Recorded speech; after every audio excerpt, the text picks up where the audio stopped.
what are we doing here? So this is a little unique, right? Yeah. Yippee-ki-yay. Yep.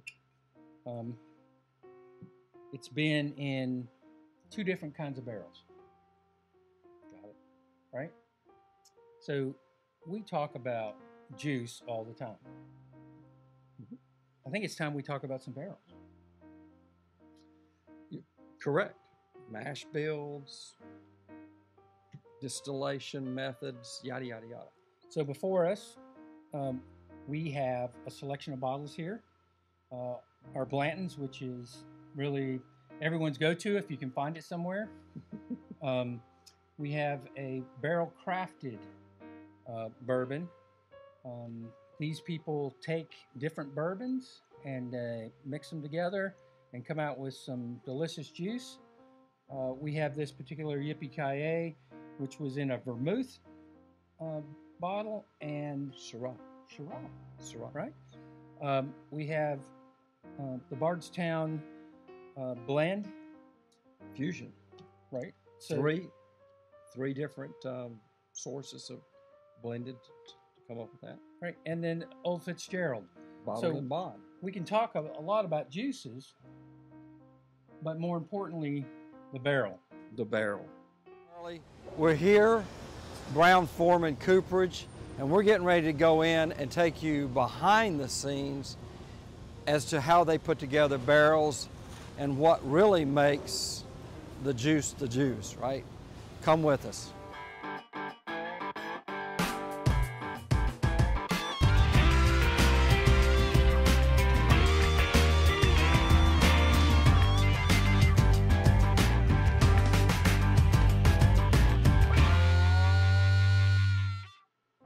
So Charles, there's really 3 different areas that we can talk about. Talk about the metal, we can talk about the wood, right, both the stave and the head. And the barrel heads. Right. Yep. And then we can talk about the toasting, because different people toast their barrels at different rates. Sure. You hear about an alligator toast, and then some barrels are lightly toasted. Yep. Yep. So, as we went into the, thinking about our trip into the factory, thinking about the 3 very distinct areas, you really can come into that really careful. So you got in that one area, and they're making the hoops, the big spools of material. You were like, you're a metal guy, and you work with the hands and the metal. So, well, I'm a metal guy, right? So grew up in NASCAR auto racing, worked with metal my entire life. I still have a little hobby on the side that I do some metal. So fascinated at how they take a big giant spool and they wheel it out to the particular length, and they're actually, Charles, they're putting these things together with real rivets. Real rivets. Absolutely real. And so everything is just, they've got it so dialed in. It is production, bang, bang, bang, and it's just, the guys are just, the metal's coming through there. It's twirling it up in the right size hoop, right? Said, you were like, yeah, I know that, the anvils and blah, blah, blah.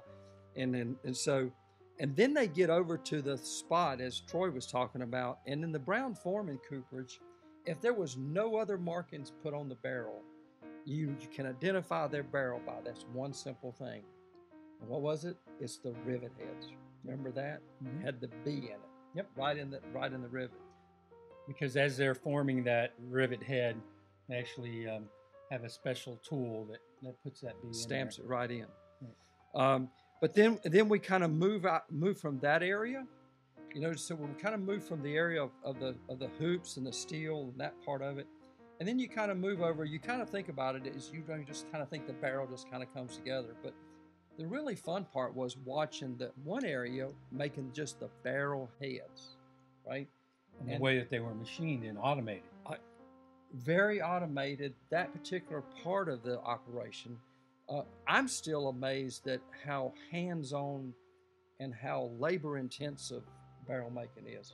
You would think that maybe this day and age with advanced manufacturing and all that everything would be very modernized, but not so at all. Well, a lot of what we witnessed was very labor-intensive, But the barrel heads themselves, as we watched them being picked up and being turned, and more importantly, after they were turned and had that bevel put on it, Charles, what they ended up doing is turning them in the wax so that when they were touching them and putting them on the pallet and rolling them across, it was a one-time touch. One time. So yeah. So barrel heads, rough shaped, sawn, beveled, sent through and charred on the one side, inside, charred. Then they did that little waxing process, and we asked about that, if that was some kind of glue or something. They said, no, it's simply beeswax. It helps create the seal and the bond at the barrel head. And then we move from that, and we're over there, and the guys are raising, the barrel raising. So they're taking the staves. Well, let's remember that they were taking the American oak wood, and they were forming it.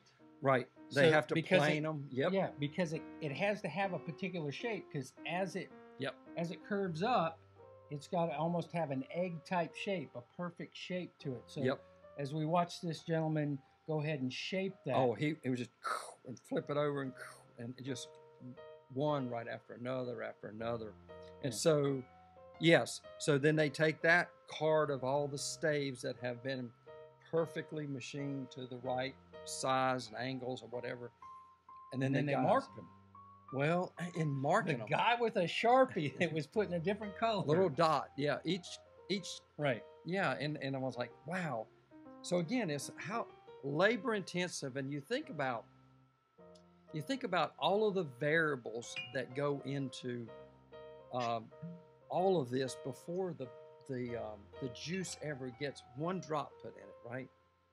And how all of these variables get to how they get to a quality product at the end. You think about that, it's mind-boggling of all of the things. And if one thing slips up, it directly impacts the quality of what's going in there. So Charles, how many distilleries have we been into where we talk to the distiller and we ask them, what actually derived this particular bottle of bourbon, and he'll say, I had a barrel that was leaking and I couldn't get it to quit, so I put it in another barrel. Yeah. Right. Yeah, heard that story too. And it was in that barrel for 18 months, and it started leaking. I couldn't get it, and the next thing you know, it's in 3 barrels. Yeah. Right. But we see 2 quite often. Yeah. Yeah. So anyway, we go through the staves. We've shaped the staves, and the guys marked them, and each color means a certain thing to the guy that's going to put it together. And then we get over there, and I wanted to interrupt this guy to go, how do you know what size and what color to grab? Because as you're watching this video, I want you to see how he's putting these barrels together, and miraculously, they get together and they seal. It is quite, and they do it like with speed. Like if you just kind of watch this video, how quickly one barrel comes together, and he moves to a second barrel, and so anyway, they kind of pull it together. They put these big steel hoop, not the finishing hoops, but these steel things, and I want to call them production rings because it holds everything together as it's going to go through production. It's tubing. It's not a flat steel. It's right. Actually a tubing. Big round, and so and they pound those things on there, and then off it goes through production, and then it moves through. The barrels are now formed, and they head over to which is the coolest part of, I think, of the tour. Is to me was the firing tunnels, right? Well, I was really amazed on how these barrels moved through the warehouse, and they didn't actually move through there automated. They moved through there with conic energy, meaning that they rolled on their own. And we didn't see a whole lot of barrels moving around automated as much as we did the conic energy of the barrel itself just rolling through the warehouse as it rolled over to be fired. Yeah. Put the guy rolls it. They stack them up there on the conveyor. Boom, boom, boom. Stack them up, and they conveyor up into that thing. They blast up in there. And every, whatever char level they're at, they know how long it takes. They've got all that stuff dialed in. It burns for a certain amount of time. And then if you notice in this video where the fire gets put out, and it's put out with water, just a mist of water, poof, poof, and it's out, just boom, right? And they come out, and I mean, you can feel the heat. I didn't think they had been in there that long, that there was really much going to be to it, but as they come right out, I mean, you can feel the heat. Put your hands up here, and you just, the heat's boiling out. And then the guy's moving from that. And once they get to that point, the barrel itself now moves to that station, and the guy's putting the heads on, right? And immediately after the barrel comes out of the, we'll call it the char room, right? Yeah. And it's probably the coolest part. Yes. The flaming, baby. Woo. Right? We get to see them mating the head and the wax around the head, right, with the barrel itself. Yep. Guys are, barrel pulls over in this machine, and you're like, okay, watch what he's doing here. And so he grabs a head, and he puts it in there, and then he sets the head ring on, the head hoop. And then he goes and he puts the other two. So there's a quarter hoop, and then there's a bilge hoop that gets applied. And then it flips over, and it goes to the next guy, and he's doing the same thing, or flips that thing right over. So he does one half, flips the thing over, puts the other barrel head in, puts the hoops on there, and then it's passed over onto, I think at this point it got on a conveyor, because I remember seeing them go standing up around. Yeah. And as they were moving around, moving over to be checked. So a lady would take this barrel, drill the bung hole in it. Yep. And once the bung hole was drilled, she would go ahead and pressurize the barrel to make sure that it was correct. It was a leak test. And it was kind of interesting, because as we came in, we had to witness the guys fixing the barrels, the ones that weren't 100%, right, maybe had some leakage. So they were fixing barrels prior to us actually seeing right what went on. Right. So Charles, there's actually multiple parts of this charring process that have happened. So the barrel is charred. We never witnessed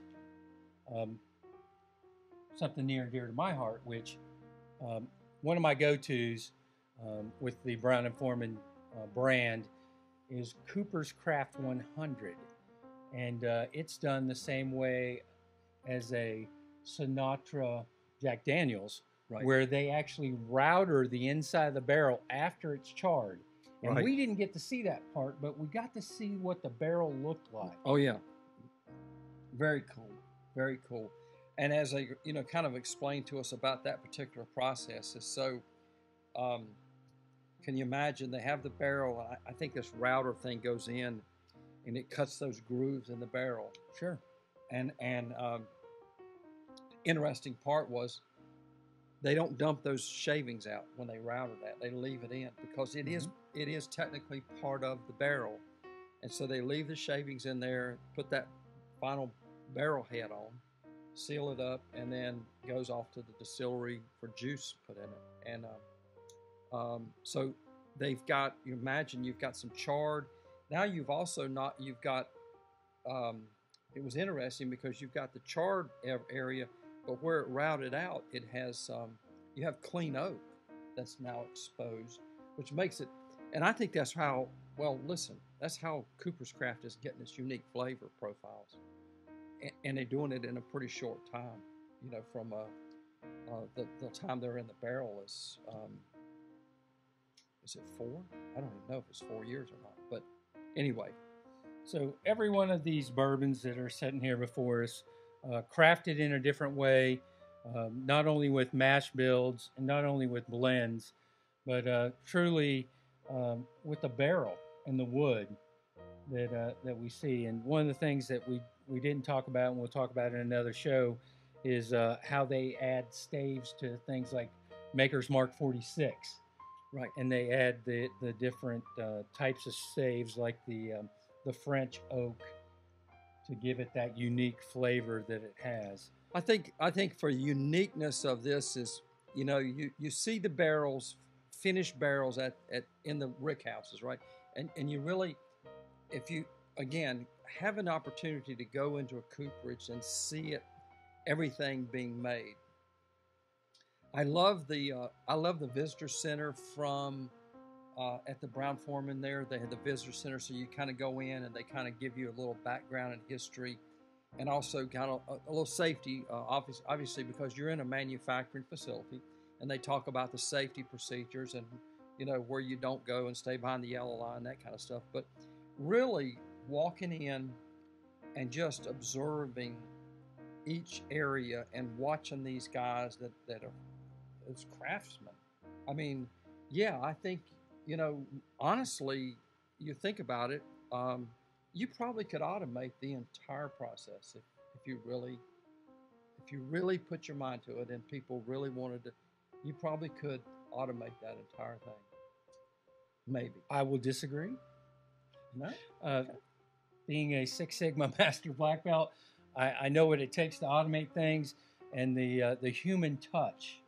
I think as these barrels are put together, the carnal knowledge of how barrels are sealed is still mind-blowing to myself. Charles, it's amazing. I think, and I believe that what makes bourbon is the barrel itself. If you think about the woods, how old is that wood? Was that wood aged prior to it being brought into the cooperage? There's so many things that can bring out that flavor. And there are different cooperages across the United States that do it differently. There are cooperages that make just several thousand barrels a week, and there are cooperages that make hundreds of thousands of barrels a week. Yeah. And it is truly an art, and I think it makes bourbon what bourbon is. No doubt. No doubt that there's folks that do believe, and I'm sure there is variances between wood that is air dried and aged versus kiln dried.